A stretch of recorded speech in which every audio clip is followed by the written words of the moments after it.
শুভ সকাল বন্ধুরা, আজকে কিন্তু একটা অন্য ধরনের ভিডিও নিয়ে এসেছি। আমি কিন্তু সাধারণত এমন ধরনের ভিডিও পোস্ট করি না, কিন্তু আজকে একটু ইচ্ছা হলো এমন ধরনের ভিডিও বানাতে। কারণ কিছু কিছু জনের ভুল ধারণা আছে যে যারা হয়তো রিলস বানায় বা ভিডিও বানায় তাদের হয়তো বাড়িতে কোনো কাজ থাকে না, কিন্তু তারা হয়তো জানে না যে প্রত্যেকটা বিবাহিত মেয়ে কিন্তু শ্বশুরবাড়িতে ভিডিও বানাক বা যাই করুক, তার মুখের কাছে কিন্তু অন্যজন তার খাবারটা কিন্তু তুলে ধরে না।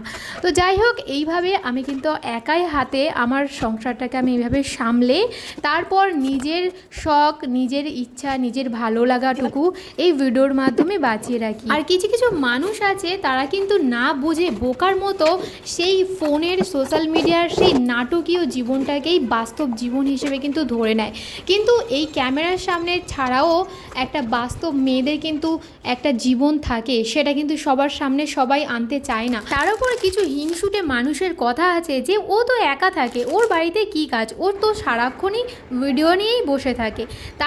তাদেরকে বলি যে তোমরাও একা থেকে দেখো যে একা থাকার মজা কতটা।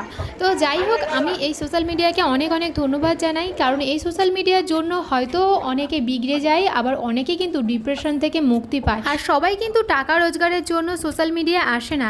হ্যাঁ, এটা অনেকের স্বপ্ন হয়ে থাকে নিজে রোজগার করা, কিন্তু এটা তো আর এত সহজ না। টাকা তো আর মুখের কথা নয়, সবাইকে কঠোর পরিশ্রম করতে হয়, তারপর কিন্তু কিছু টাকা উপার্জন করতে হয়। আর এটা কিন্তু ছেলেরাই বেশি জানবে যে টাকা রোজগার করতে কতটা কষ্ট করতে হয়। আর এই ভিডিও বানানো কিন্তু আরও শক্ত কাজ আর কষ্টকর, কিন্তু এটা কিন্তু যারা ভিডিও বানায় তারাই কিন্তু একমাত্র বলতে পারবে। আর যারা বানায় না তারা কিন্তু ওই যে খুশির মুহূর্তটাকে সবাই ফোনে শেয়ার করে, সেই মুহূর্তটা দেখে আর জ্বলে। নিজেরা তো কিছু করতে পারে না, কুড়ের মতো শুধু বসে থাকে আর নিজেরা কষ্ট করতে চায় না। অন্যকে কষ্ট করতে দেখলে, অন্যকে সুখে থাকতে দেখলে সবারই কিন্তু জ্বলে। তো যাই হোক, আজকে আমি কিন্তু অনেকটাই জ্ঞান দিয়ে ফেললাম, কেউ কিছু মনে করো না। আর যদি আমার সাথে একমত হয়ে থাকো কেউ, তারা কিন্তু কমেন্টে জানিও যে আমি এই কথাগুলো ঠিক বললাম কি না। তো এখন আমি রান্না করার জন্য এই যে সবজি কাটছি, আর আজকে একটু ইচ্ছে হলো আমার নতুন শাড়ি পরতে।